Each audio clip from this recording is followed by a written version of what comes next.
여호수아서를 읽을 때 우리가 신앙의 관점으로 믿음으로 읽지 않으면 질문이 생길 수가 있다고 그랬죠. 그래서 지난주에 두 가지 질문을 함께 나누었습니다. 오늘 이 본문을 통해서도 또 약간의 질문이 생길 수도 있습니다. 여리고성에 정탐꾼들이 들어왔습니다. 그런데 라합은 그들을 숨겨주었고 안전하게 보내주었습니다. 그러면 그것은 여리고 주민으로서 이적 행위를 한 것이 아닐까요? 당연히 이적 행위죠. 그것이 과연 옳은 행위라고 볼 수 있느냐 하는 것입니다. 라합의 이적 행위를 우리는 어떻게 생각해야 할까요? 그런데 똑같은 사건도 보는 관점에 따라서 전혀 달라질 수 있습니다. 북한을 탈출해서 자유대한의 품에 안기려고 38선을 넘어오는 북한의 군인들을 우리는 배신자라고 부르지 않고 귀순 용사라고 부릅니다. 귀순 용사 중에 가장 대한민국의 극진한 대접을 받았던 사람이 이용평 조종사입니다. 83년에 전투기를 몰고 자유대한으로 귀순에 넘어왔습니다. 세상에 땅으로 바다로 이제는 하늘까지 그렇게 넘어오는 것입니다.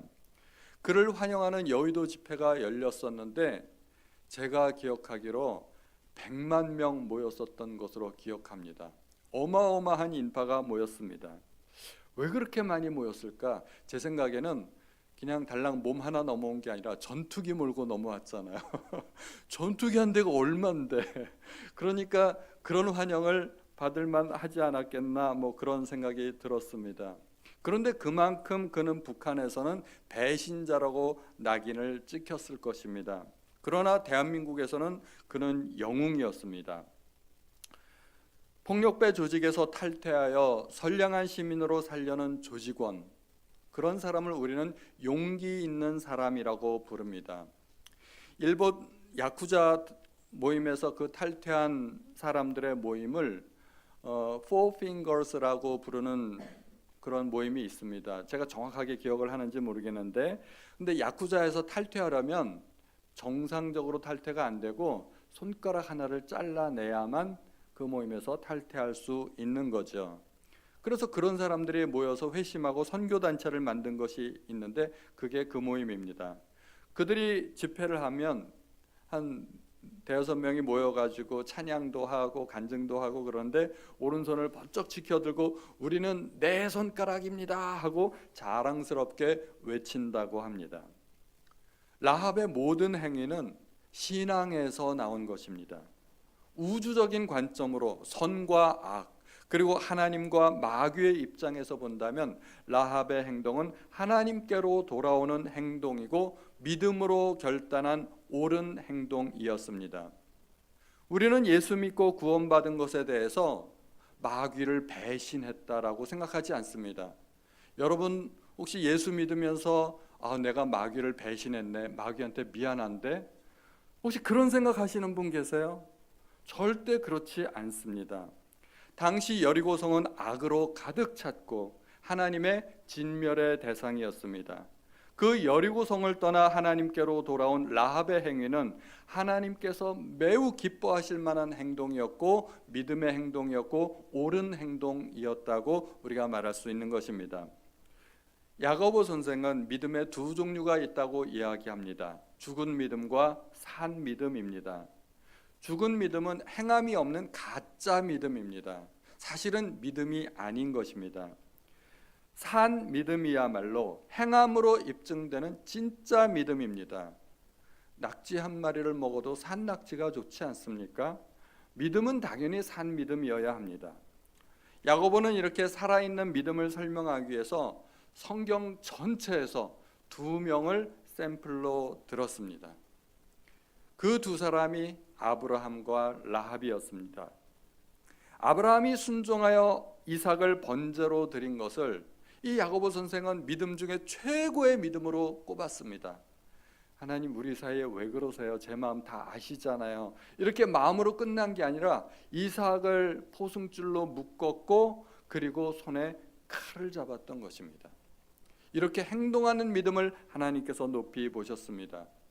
그리고 야고보가 그에 견줄 만한 두 번째 믿음의 최고봉으로 꼽은 사람이 바로 라합이었다는 것입니다. 라합의 믿음은 마음속에 내가 하나님 믿어 이걸로 끝난 것이 아니라 정탐꾼을 숨겨주고 이스라엘 진영으로 무사히 돌아갈 수 있도록 안내해 주었다는 것입니다. 그래서 야고보는 2장에서 이렇게 이야기합니다. 또 이와 같이 기생 라합이 사자들을 접대하여 다른 길로 나가게 할 때 행함으로 의롭다 하심을 받은 것이 아니냐.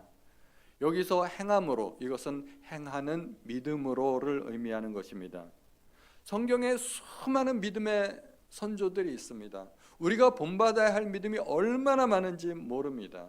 그런데 야고보가 산 믿음의 최고의 샘플로 꼽은 두 사람, 이 사람이 바로 아브라함과 라합이라는 것에 대해서 우리는 다시 한번 생각해야 되는 것입니다. 믿음의 사람들이 가장 많이 나오는 것이 히브리서 11장 믿음의 전당입니다. 빼곡하게 믿음의 사람들이 나타나 있습니다. 혹시 오늘 아침 큐티 하셨나요? 오늘 아침 말씀해 보면 패배자의 명단들이 기록되어 있습니다. 여호수아에 의해서 멸망당한 가나안 족속의 왕들입니다. 그런데 히브리서 11장은 우리가 본받아야 할 사람들의 명단이 기록되어 있습니다. 순서대로 창세기부터 쭉 열거를 합니다. 아벨, 에녹, 노아, 그리고 홍수 이후에 아브라함, 이삭, 야곱, 요셉, 그리고 출애굽기로 넘어가면 믿음의 용사는 모세입니다. 모세가 지나고 나서 그 다음 인물은 누구일까요? 모세 이후에 우리가 본받아야 할 믿음의 용사, 당연히 가나안 땅을 정복했던 여호수아일 것입니다. 그런데 히브리서의 기자는 어찌된 일인지 여호수아의 이름을 쏙 빼버렸습니다. 그리고 그 자리에 누가 들어갔는가 하면 라합의 이름을 집어넣었습니다. 여호수아가 믿음이 없어서가 아니라 특별히 행하는 믿음, 그리고 엄청난 그 믿음의 순종을 보여주기 위해서 라합을 집어넣었던 것입니다. 히브리서 11장에 믿음으로 기생 라합은 정탐꾼을 평안히 영접하였으므로 순종하지 아니한 자와 함께 멸망하지 아니하였도다. 라합은 어떤 사람인가요? 여자였습니다. 당시 여자는 인구 조사할 때 그 인구의 숫자로 쳐주지도 않는 그런 존재였습니다. 그 시대가 그랬습니다. 라합은 가나안 사람이었습니다. 가나안 사람이라는 것은 하나님의 진노의 대상이고 멸망의 대상이었다는 말입니다. 라합이 그랬어요. 라합의 직업은 창녀였습니다. 세상에 누가 창녀짓을 하고 싶어서 하겠습니까? 먹고 살기 위해서 할 수 있는 일이 그것밖에 없었기 때문입니다. 라합은 여리고에서 가장 하층민에 속하는 사람이었고 다른 직업을 가질 수 있는 능력이 없었습니다. 라합의 집은 성벽 위에 있었습니다. 요즘 아파트 높은 층은 펜트하우스에 속하죠. 그 집은 굉장히 좋은 집인데 라합의 시대는 그렇지 않았습니다. 성 안은 보호받는 지역이고 성 안에 있어야 시민으로 인정을 받습니다. 성 바깥은 외부이고 보호받지 못하는 지역입니다. 보통 성의 한가운데 중심에는 왕이 살고 왕의 궁궐이 있고 그 주변에는 신하들의 귀족들의 집이 있고 그 바깥쪽으로 일반 백성들의 집이 있습니다. 그런데 라합의 집은 성벽 위에 있었습니다. 엄밀하게 말하자면 성 안도 아니고 성 바깥도 아니고 경계 지역에 있었다는 것입니다. 그만큼 라합은 여리고 성의 가장 변두리에 살았고 그는 가난했고 또 신분적으로 하층민의 사람이었던 것입니다. 그런데 이러한 불행한 환경을 가진 아무것도 없는 그 배경이 라합의 믿음의 근본이 되었습니다. 세상에서 진짜 무서운 사람이 어떤 사람인지 아세요? 잃을 것이 없는 사람이 무서운 사람이라고 합니다. 주먹세계에서 목숨 걸고 달려드는 놈을 당할 수가 없답니다. 아무것도 가진 것이 없는 사람이 너 죽고 나 죽자 오늘 사생결단 내자고 달려들면 잃을 것이 좀 있는 사람은 항복할 수밖에 없다는 말입니다. 성경에도 그런 예가 나오는 것 같습니다. 소경 바디메오는 예수께서 지나간다는 소식을 듣고 외칩니다. 다윗의 자손 예수여 나를 불쌍히 여기소서. 그런데 그 주변 사람들이 시끄럽다 조용히 해라 하고 책망합니다. 바디메오가 그 말을 듣고 조용했을까요? 포기했을까요? 바디메오는 그야말로 잃을 게 없는 사람입니다. 거지였고 소경이었고 누구 하나 자기를 불쌍히 여겨주는 사람이었고 그러니 이판사판이죠. 더 크게 소리질러 예수를 불렀습니다. 그리고 예수께서 들으시고 그를 고쳐주셨습니다. 12해를 혈루증으로 앓던 여인은 예수께서 지나간다는 소문을 듣고 몰래 예수님 뒤로 가서 예수님 옷자락을 잡았습니다. 그리고 구원받았습니다. 원래 혈루증은 부정한 질병이라서 사람들이 모인 곳에 갈 수가 없었습니다. 그런데 이 여인은 12년 동안의 병치레를 하느라고 가진 재산을 모두 다 허비해버렸습니다. 이제는 약 사 먹을 돈도 없고 예수만이 유일한 희망이었습니다. 변장하고 아무도 모르게 군중 속에 섞였는데 혹시라도 들키면 어떻게 될까요? 죽을 수도 있습니다. 돌 맞아 죽을 수도 있습니다. 그런데 이 여인에게는 그게 문제가 되지 않았습니다. 들키면 죽는 거고 아니면 낫든지 살든지 죽든지 이 여인은 이제 사생결단을 해야만 하는 그 입장에 선 것입니다. 더 이상 살 소망이 없어진 여인은 앞뒤 따질 그럴 입장이 아니었던 것입니다. 그래서 주님 앞에 나아갈 수 있었습니다. 어떻게 하면 영생을 얻을 수 있는가 문의했던 부자 청년이 있었습니다. 이 청년은 가진 게 많았습니다. 그런데 가진 게 많으면 헌신하기가 어렵습니다. 우리는 거꾸로 생각해요. 내가 가진 게 좀 있으면 하나님 앞에 헌신하겠는데, 그런데 가진 게 없어야 오히려 헌신하기 좋습니다. 이 청년은 결국 예수의 제자가 되지 못하고 근심하며 돌아갔습니다. 그런데 반대로 가진 재산이라야 동전 2푼이 전부였던 한 과부가 있었습니다. 이 과부는 그 동전 2푼을 헌금했습니다. 그리고 예수님께 어마어마한 칭찬을 받았습니다. 여기 모인 어떤 부자보다도 헌금을 더 많이 했다고 칭찬을 들었습니다. 헌신하려면 언제 헌신해야 될까요? 가진 게 없을 때 헌신해야 됩니다. 우리 청년들 가진 재산이 없죠? 뭐 숨겨놓은 부동산 좀 있나? 그런 거 없죠? 뭐 사회적 지위가 좀 있나? 뭐 처자식이라도 좀 있나? 그런 거 없을 때 헌신하시기 바랍니다. 아무것도 가진 게 없을 때 하나님 내가 가진 거 다 드립니다 이렇게 말할 수 있잖아요. 가진 게 있으면 그 말 못한다니까. 가진 거 없을 때 다 드립니다 이렇게 한번 헌신해 보세요. 라합은 정말 가진 게 없었습니다. 가진 거라고는 오직 몸뚱이 하나밖에 없었습니다. 여리고 성 안에서도 인정받지 못하는 사람이었습니다. 그래서 죽자 사자 하나님 앞에 매달릴 수 있었고 하나님은 그 매달림을 믿음으로 인정해 주셨던 것입니다. 하나님은 왜 이렇게 멸시받고 천대받는 사람들을 선택하시는 걸까요? 고린도전서 1장에 답이 있습니다. 같이 한번 읽어볼까요? 시작. 하나님께서 세상에 천한 것들과 멸시받는 것들과 없는 것들을 택하사 있는 것들을 폐하려 하시나니 이는 아무 육체도 하나님 앞에 자랑하지 못하게 하려 하심이라. 하나님의 관심은 어디에 있나요? 천한 것들, 멸시받는 것들, 없는 것들이라고 해서 죄송하지만 뭐 성경에 그렇게 나와 있으니까 하나님의 눈이 그런 사람들에게 가 있다는 것입니다. 절대 낭망하지 말아야 합니다. 라합의 믿음은 어디에서 생겼을까요? 하나님을 아는 것으로부터 시작되었습니다. 라합은 정탐꾼들에게 말을 하는데 그 중에 여호와라는 이름을 3번 언급합니다. 말하되 여호와께서 이 땅을 너희에게 주신 줄을 내가 아노라. 라합은 하나님의 계획을 알았고 하나님은 반드시 그 일을 이루실 줄을 알았습니다. 내가 아노라, 이 말은 내가 믿노라 하는 말보다 사실은 더 강력한 말입니다. 내가 이미 알고 있다, 이 말은 이미 믿음의 차원을 넘어선 것입니다. 라합은 40년 전에 자기가 태어나기도 전에 하나님께서 하신 일도 알고 있었습니다.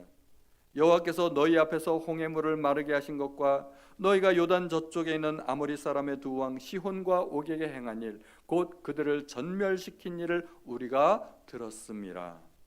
라합은 그 일을 들었을 뿐만 아니라 그 일은 하나님께서 하신 일이고 또 앞으로 하나님께서 어떻게 하실지도 알고 있었습니다. 그리고 최종적으로 라합은 자기의 신앙을 고백합니다. 너희의 하나님 여호와는 위로는 하늘에서도 아래로는 땅에서도 하나님이시니라. 상천하지의 하나님이시라는 것입니다. 이 고백을 누가 했는지 아세요? 모세가 했습니다. 모세가 신명기에서 백성들에게 설교할 때 그런즉 너는 오늘 위로 하늘에서나 아래로 땅에 오직 여호와는 하나님이시요 다른 신이 없는 줄을 알아 명심하고, 모세가 가졌던 하나님에 대한 신앙과 라합이 가졌던 하나님에 대한 신앙이 똑같았습니다. 차이가 없었습니다. 라합은 하나님에 대해서 정확하게 알았고 그것이 그의 신앙이었습니다. 하나님이 우리에게 원하시는 것은 무엇일까요? 하나님을 아는 것입니다. 그래서 호세아 선지자가 말합니다. 우리가 여호와를 알자, 힘써 여호와를 알자. 하나님은 뭐라고 말씀하실까요? 나는 인애를 원하고 제사를 원하지 아니하며 번제보다 하나님을 아는 것을 원하노라. 이것이 하나님의 간절한 소원이었던 것입니다. 하나님을 아는 것이 믿음입니다. 하나님을 아는 크기가 믿음의 크기가 됩니다. 라합은 어떻게 하나님을 알았고 어떻게 하나님을 믿게 되었을까요? 하나님에 관한 소식을 들었기 때문입니다. 그래서 믿음은 들음에서 난다고 하는 것입니다. 우리 성도님들은 지금 하나님의 말씀을 듣고 계십니다. 그렇다면 지금 이 시간이 하나님을 알아가는 시간이고 우리의 믿음을 성장시킬 수 있는 절호의 기회가 된다는 것입니다. 이 시간을 소중히 여기시기 바랍니다. 나에게 주시는 하나님의 말씀을 단 한마디도 놓치지 않겠다는 일사각오로 말씀을 들으시기 바랍니다. 하나님께서 분명히 각 사람에게 말씀을 들려주시리라 믿습니다. 그런데 우리가 질문을 해볼 수 있습니다. 말씀을 들으면 모두가 믿음이 생기는가? 그렇지 않습니다. 이스라엘에 관한 소문을 라합만 들었겠습니까? 가나안 족속 모두가 들었습니다. 이스라엘 군대가 이제 광야 40년간의 그 지옥 훈련을 마치고 요단강 도하를 마치고 이제 가나안으로 진격한다. 소문이 삽시간에 다 퍼졌습니다. 해외 토픽으로 가나안 사람들 중에 모르는 사람이 없습니다. 10절에 라합이 이렇게 말하지 않습니까? 우리가 들었음이니라. 다 들었어요. 다 알고 있습니다. 그런데 반응은 각기 달랐습니다. 듣는다고 다 믿음이 생기는 것이 아닙니다.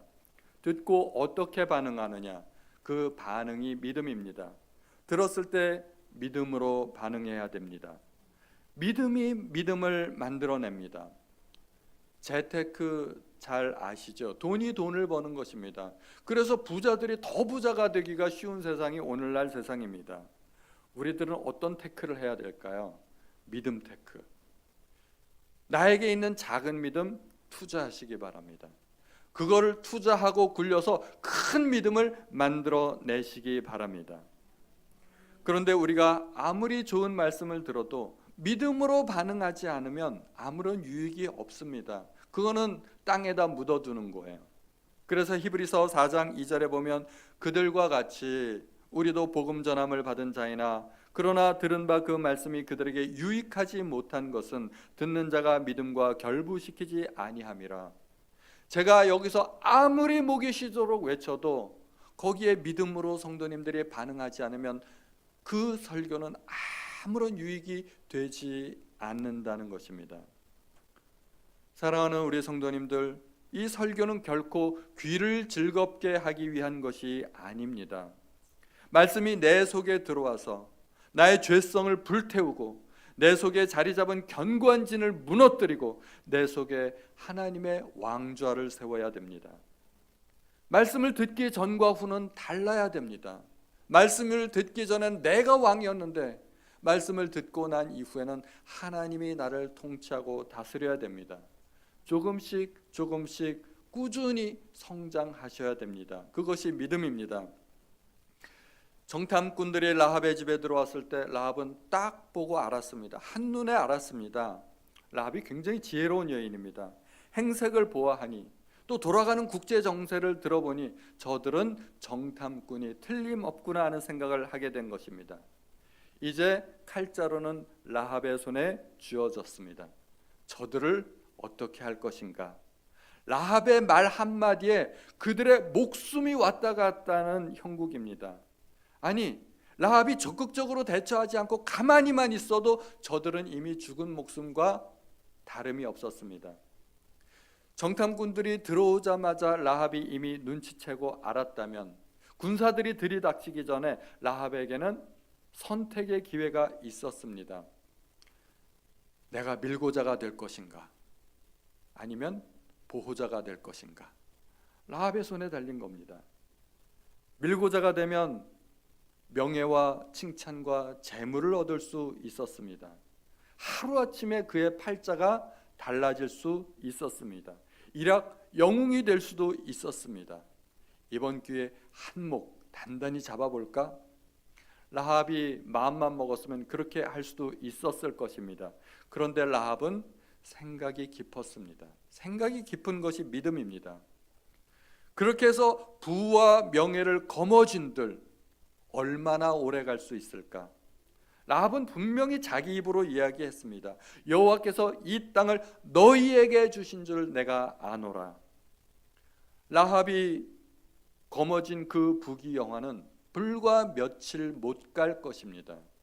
라합은 그 얼마 안 가는 부귀영화에 눈독 들이지 않았습니다.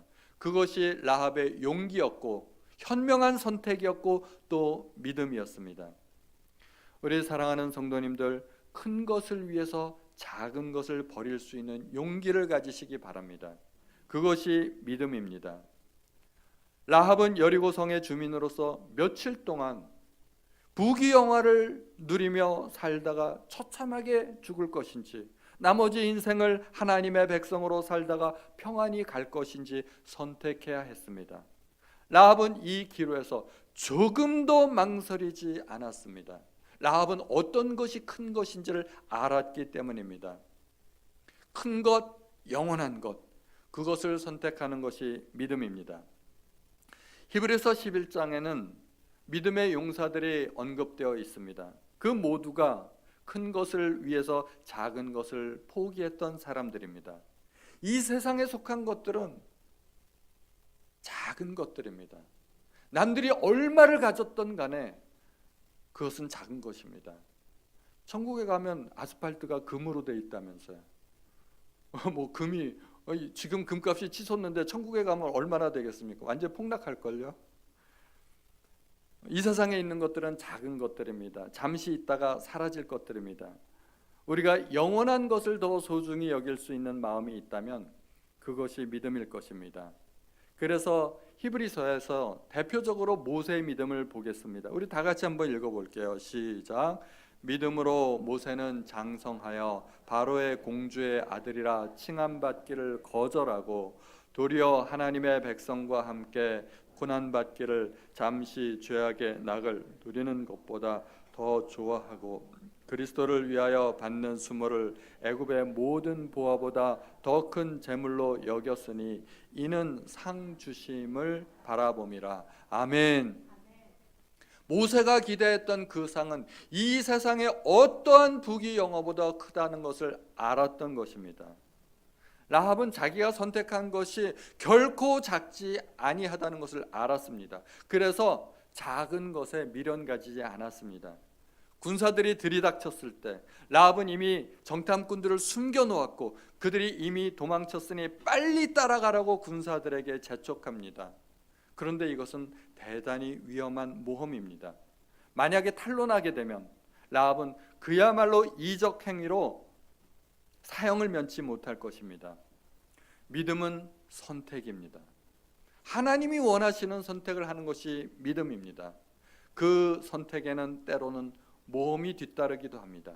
모험은 위험을 감수하는 것입니다. 라합은 대담하게도 이 일에 자기 목숨을 걸었습니다.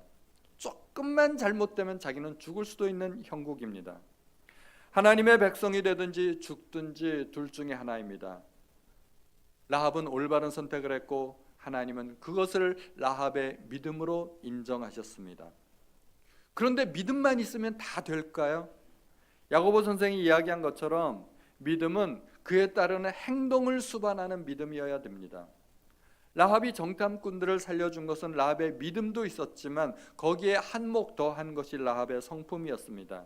군사들이 돌아간 후에 라합은 정탐꾼들에게 이렇게 말합니다.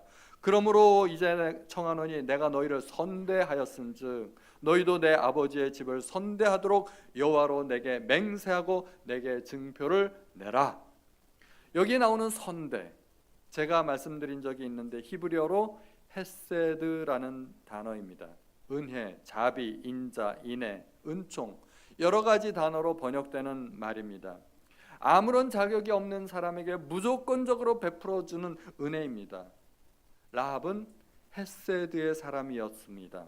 어려운 처지에 있는 사람을 보면 도와주고 싶은 성품이 있었던 것입니다. 자기도 가난한데, 자기도 어려운데, 라합이 오직 믿음만 있었더라면 어떻게 행동했을까요? 당신들은 첩자이니까 하나님이 도와주실 거야. 당신들은 알아서 해. 그런데 하나님은 나를 도와주실 거야. 하나님은 나를 살려주실 거야. 그렇게 대담한 믿음을 가진다면 하나님은 그런 믿음을 인정해 주지 않을 것입니다. 믿음은 믿음의 성품을 동반해야만 합니다. 내가 하나님의 은혜를 구한다면 나도 은혜를 베푸는 사람이 먼저 되어야 합니다. 내가 용서받기를 원한다면 내가 용서를 베푸는 사람이 되어야 됩니다. 이것이 심은 대로 거두는 법칙입니다. 나는 사람에게 악하게 대하면서 내가 선대받기를 원한다면 그것은 콩을 심어놓고 팥이 열리겠지 하고 기대하는 것과 똑같습니다. 그것은 세상의 법칙도 아니고 하나님의 법칙도 아닙니다. 우리가 하나님으로부터 받기를 원하는 것이 있다면 심어야 됩니다. 사람에게 심어야 됩니다. 갈라디아서 말씀, 스스로 속이지 말라. 하나님은 업신여김을 받지 아니하시나니 사람이 무엇으로 심든지 그대로 거두리라. 그것은 세상에서도 법칙이고 하나님께도 법칙입니다. 두 가지 법칙의 공통점은 먼저 심어야 된다는 것입니다. 라합이 정탐꾼들에게 당당하게 나에게 선대해달라고 요청하는 그 근거가 무엇이겠습니까? 내가 당신들의 생명을 구했다. 당신들은 나 아니었으면 지금쯤 죽었다. 그러니 당신들도 나와 내 가족을 보호해야 하지 않겠느냐 하는 것입니다. 라합은 살려달라고 빌거나 목숨을 구걸하지 않았습니다. 당당하게 요청합니다. 살려내라. 명령에 가깝습니다. 왜냐하면 당신들은 나에게 목숨을 빚진 사람들 아니냐. 라합이 뿌린 것이 있다는 것입니다. 내가 당신들을 살렸으니 당신들은 나를 살려줌이 마땅하다는 것입니다. 당당하게 요구할 수 있는 것입니다. 먼저 심었기 때문에. 그런데 세상의 법칙과 하나님의 법칙은 차이점도 있습니다. 하나님의 법칙은 사람에게 심고 하나님께 거두는 것입니다. 라합이 목숨을 건진 것은 결국 하나님의 은혜 때문이었습니다. 하나님도 그 언약을 인정하셨기 때문에 라합이 산 것입니다. 그런데 놀라운 것은 이 모든 일을 위해서 처음부터 끝까지 완벽한 각본을 짜신 분이 하나님이십니다. 먼저 여호수아는 여리고성과 싸우기 전에 성을 정탐하려고 했습니다. 그런데 우리가 끝까지 읽어보면 알겠지만 여리고성 전투는 정탐꾼과 사실은 아무런 상관이 없는 전투였습니다. 정탐꾼이 기껏해서 알아낸 것이라야 라합으로부터 들은 말이 전부였습니다. 자기들의 능력으로 알아낸 것도 아니고 알아낸 것이 있다 하더라도 전투와 전혀 상관이 없었습니다. 여리고성 안에 군사가 몇 명이 있는지 어떤 그 군사적 물자가 있는지 뭐 전략이 무엇인지 여리고성 전투와 전혀 상관이 없습니다. 여리고성을 점령하기 위해서 이스라엘이 했던 일은 그저 7일 동안 여리고성을 뺑글뺑글 도는 일이 전부였기 때문입니다. 그 여리고성 정탐과 무슨 상관이 있겠습니까? 그런데 여호수아는 정탐꾼을 보냈습니다. 하나님은 이러한 인간의 계획 속에서 역사하십니다. 그게 하나님께 사용이 됐다는 말입니다.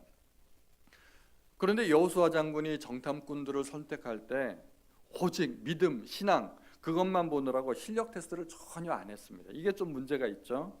적어도 스파이 노릇을 하려면 007 제임스 본드 정도는 돼야 되지 않겠습니까? 그래야 뭐 위기 상황에서 자기 목숨은 자기가 구할 수도 있을 텐데, 아니 이 도대체 어리바리한 정탐꾼들이 가는 곳마다 자기 신분을 다 노출하고 다닙니다.